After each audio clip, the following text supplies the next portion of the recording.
Oke, Assalamualaikum warahmatullahi wabarakatuh. Welcome to my presentation and thank you for giving me the opportunity to present my work today. And I would like to start my presentation today, ma'am. And also, I just give some information to you. I choose one of topic that you've mentioned before through Canvas. I choose other topic, but it's in the line of finance, that is legitimacy theory. And legitimacy theory, in my work, I explain about what the legitimation theory purpose and also what the implementation or middle variable that use of research to explain legitimation theory.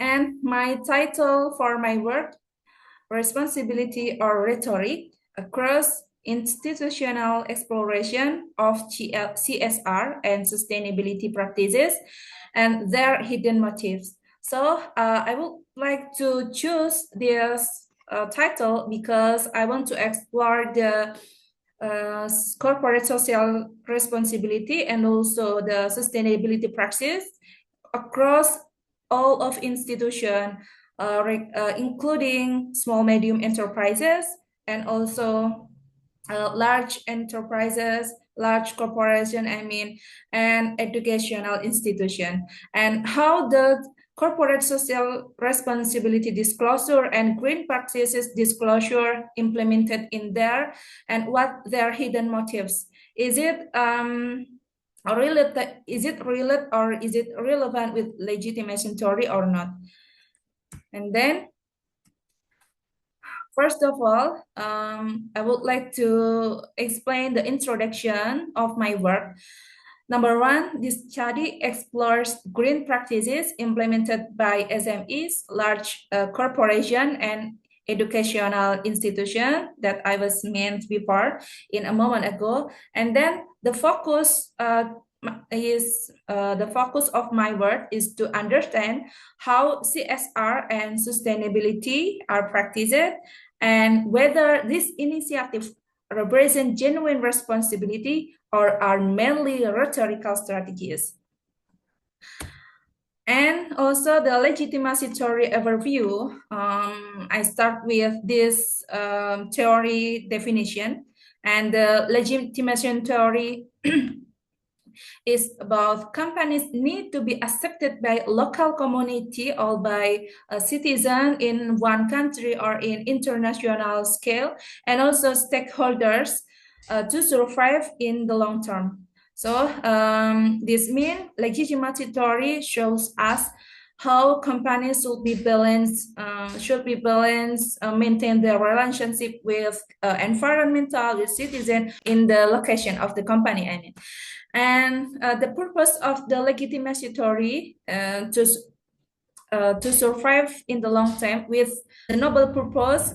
Number one is about social acceptance, how companies should have good behavior for social acceptance, and also environmental responsibility.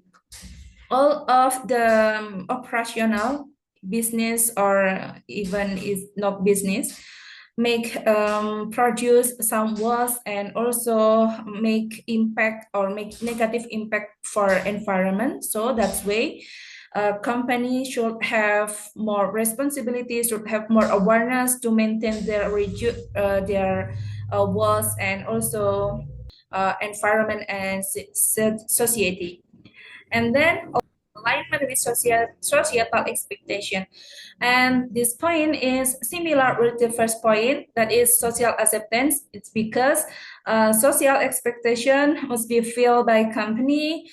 And then public legitimacy acts a license to operate. So if company have good behavior and company have good responsibility, I think they can survive in the long term, or in other words, we can say license to operate or license to survive. This one is about previous research approach and methodology in article that I've analyzed before. I analyzed about 11 paper. I choose or I search this data from through scopus.com, and um, I have a limitation frame from 2021 until 2025. And then I just realized that most of the research has been used quantitative methods for exploring CSR disclosure and also green practice disclosure in manufacture and also in small medium. But in one case, in source 4 and source 8, two paper have a different methodology. They use approach about qualitative study. Actually, in this work, there are many US company in Scopus publication. I think later I would like to share to you about the index, about the formula, how to get score GSR disclosure, ESG disclosure from the annual report. And then this one, descriptive analysis about identities of article that I've analyzed before. Number one is a journal under analysis. There are 11 different journal. Number one is business strategy and environment until financial innovation. And most of this article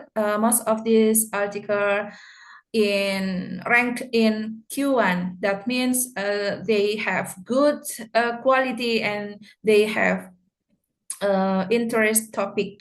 And the publication year that I have mentioned before, starting from 2021 until 2025, and total article in 2025 is the most large article portion in there. Okay, and then I would like to explore the sustainabilities and CSR measurement. How the researcher explore green practice and CSR in annual report. Actually, ESG is about environmental, social, and governance. CSRD, corporate social responsibility disclosure, and GRI, governor report initiative. The formula of CSRDI is this one. XI, it means one, if the company discloses the GRE item, or we used to code one if the company have disclosed some indicators from GRI or GSRD, because the formula is similar. Yeah. And we should put 0 if the practice of the indicator is not disclosed in the company. And in bottom, it means total number of GRI indicator or total number of GSR indicator. For example, if we have if we have 50 indicators, so for sure we can put 50 in here, and the total of the total of indicator that disclosed by company, we should put in above. And then ESGDI have similar formula also with the corporate social responsibility. That is a number of item disclosed divide the expected number of item. Actually, is ESGDI, CSRDI, and also the green practice and others. Each country have a different indicator For example, in Indonesia, we have 100 indicator for ESG, 100 indicator of CSR. We can adjust with the previous research how the relevant indicators that we used to implement it in our object. And then ESG disclosure, E item disclose, S item disclose, and G as item disclose. We can zoom in above, and we can after that we divide with total ESG items. So after that we can time with 100 time 100, and finally we will have the presentation ESG score from one company.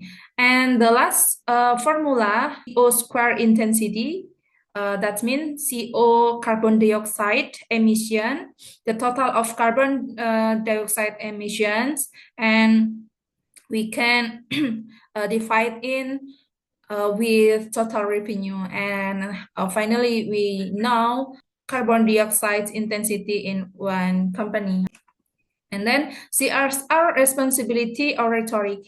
I want to explore deeply about responsibility or rhetoric. Is it a noble purpose or only symbolic for implementation CSR and sustainability practice?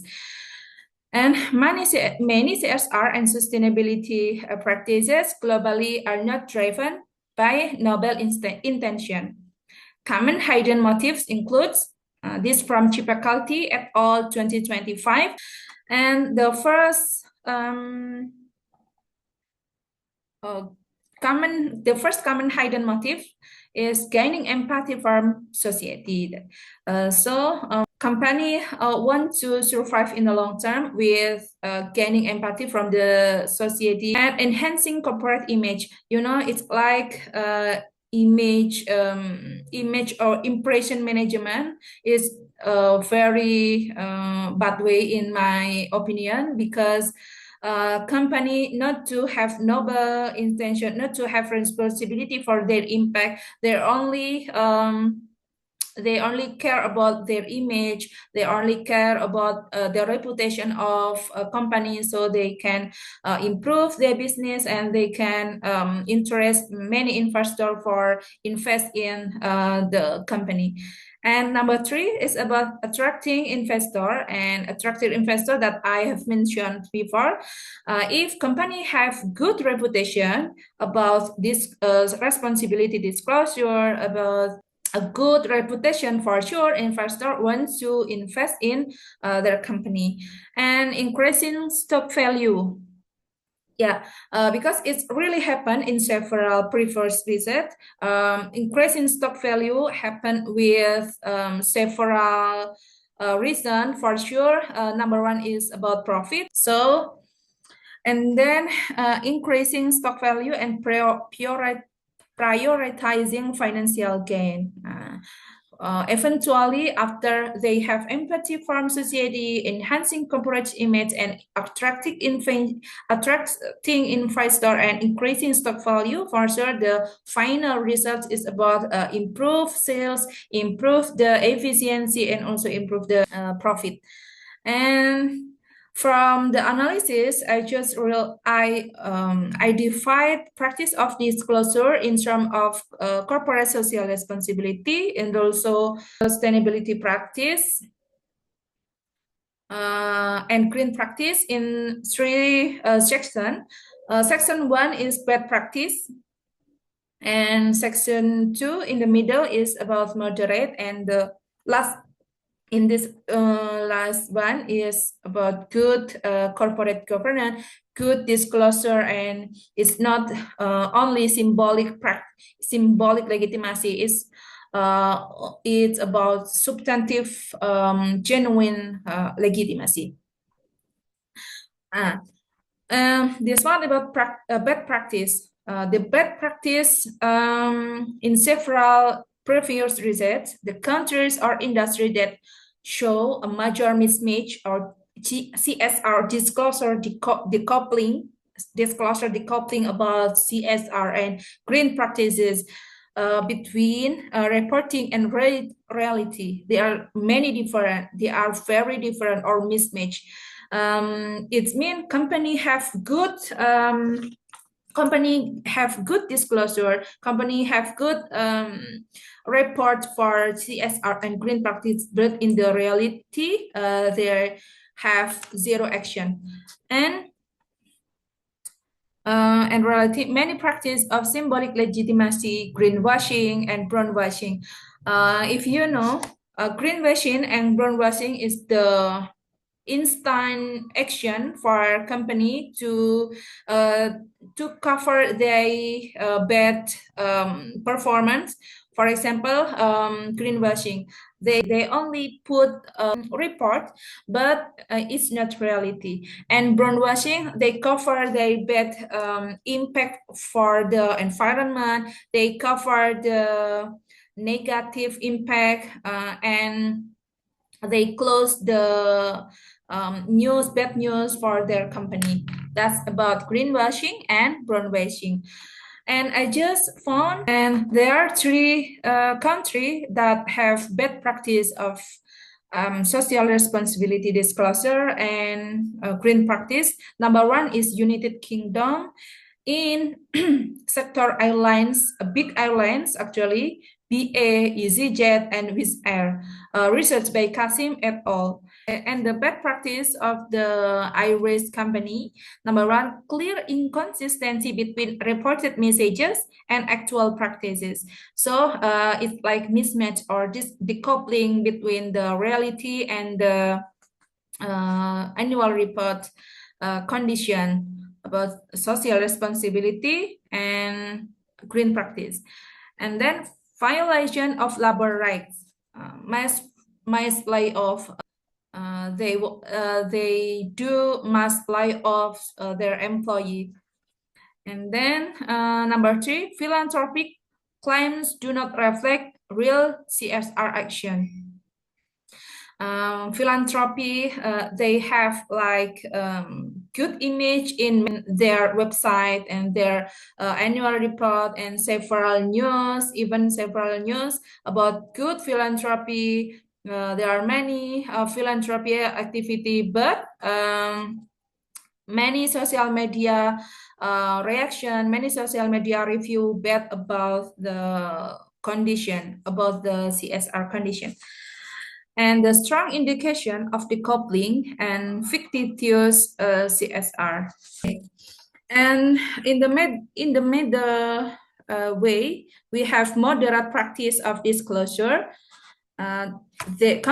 Moderate practice is about company in countries that carries out several substantive action. I think it's not only the symbolic, it's not only the good reporting, but back in reality. But this one, several substantive action. I think 500% or 400% for substantive or have real impact of the CSR disclosure. But there are still symbolic elements or inconsistency. They have to do substantive action, but they also uncare with reality, only good reporting in several percent. For example, 500% or 400%. And United States mentioned in here. United States mentioned in two sections. One of them in bad practice and one of them in moderate practice. United States have private and public company from Lazy et al. And Han and 2025. Two research have similar result. The United States public company have moderate practice disclosure. It because substantive responses occur mainly when facing physical threats. And yeah, if the company facing the natural disaster, they have to do substantial activity for anticipating that kind of situation. And that's it. And then two option others is about symbolic legitimacy or symbolic disclosure. For example, innovation opportunities or regulatory pressures firms tend to respond symbolically, and regulation trigger documentary compliance rather than real action. If regular or if the government on in the United States have strict rules for CSR disclosure, or they should have more strict for environment, for sure the company only trigger documentary compliance, only get the document for fulfillment for a look like compliance with that regulator, with the regulation, I think. I mean, and for innovation, the innovation of like product or another way, for example, companies should have more green product, more green practice for production or another practice. The company in public sector in US not or uncare about that. And then in European Union, disclosure or CSR implemented in there, or legitimation theory implemented in there, is about corruption or ACD. The corruption related disclosure, so improvement. Is it moderate? Because since there was ACD or anticipated corruption disclosure, many companies improved to good condition and show improvement. And but many firms still reduce visibility. And like ACD or anticipated corruption disclosure have one of many requirements. One of them is about they should have more visibility, more transparency, and in reality or in phenomena, they are reduced. Many firms still reduce the visibility to conceal corrupt practice, to hidden the corrupt practice. And the last one, the last reason about European Union practice in the moderate level is about transparency improvement remain uneven across industry. And it still not have fast improvement, but I think 500 or 500 or 400 they have improvement. And then after European Union, we have a company from Global Fortune 500, research by Redmeyer et al. 2024. Global Fortune 500 companies in disclosure moderate level, because CSR is used primarily for legitimacy. So they used to have disclosure, they used to have responsibility for image building, while tax avoidance persists. So, they used to have used to have activity for encourage the legitimacy, but they still they still do tax avoidance, and they do tax avoidance through the CSR activity. For example, they have big cost for CSR activity, so that's why they have a low profit for pay tax. So that's why they still use good corporate social responsibility and green practice, but they also do the CSR for another purpose, that is the tax avoidance. And the disclosure exists but doesn't reflect actual ethical behavior. It's like coupling for the reality and in the report. And then the last one is the good company or the good practice of disclosure in terms of CSR and also green practices. Company in countries that demonstrate substantive actions, stronger transparency, and practice that tend to significantly increase legitimacy. So that's why in that section or in that position, company are in some countries, in many countries that demonstrate substantive action, real impact, and stronger transparency and practice that tend to significantly increase legitimacy. That means a balanced relation with social and with profit oriented. The case of the good practice of disclosure is about sub-Saharan African companies because companies combine substantive and symbolic action in balanced way. So it's like symbiosis mutualism. If company want to do substantive action, they also catch up with symbolic action. They also report their activity in a good way. And then CSRD implementation reduces tax avoidance practice. CRID implementation in sub-Saharan Africa, they have good evaluation, they have government monitoring, so that's why the CSRD reduce tax avoidance practice.